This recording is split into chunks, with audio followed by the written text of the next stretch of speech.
Hey YouTube, super exciting day today. It's been a few days since we washed these and they are completely dry now, so it's time to condition them. I already know how to do this and have the stuff for it, but let's still do some research and see what's out there.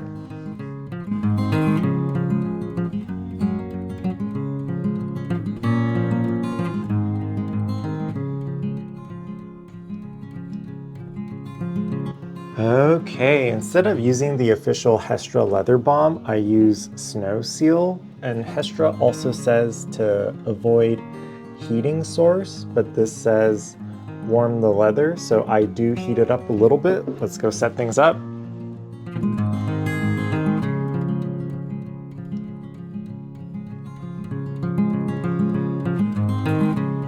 So I use a hair dryer that has a warm setting. This might be loud, but the point of this is to help soften the leather and get the snow seal to melt a little bit, because if we're in the mountains right now and it's really cold, this stuff does not get incorporated and melted into the leather. So that is the whole point of having a heat source for this.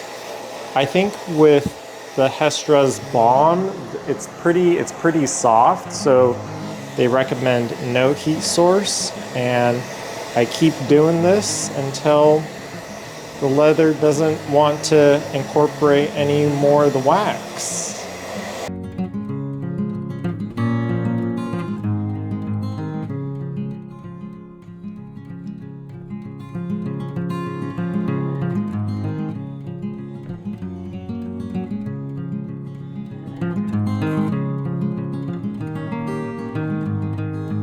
I'm pretty happy with this amount. The leather looks like it's fully saturated. I might even have applied a little too much, but there's a pretty big jar. I figure a little too much is probably better than not enough. Video 252 done.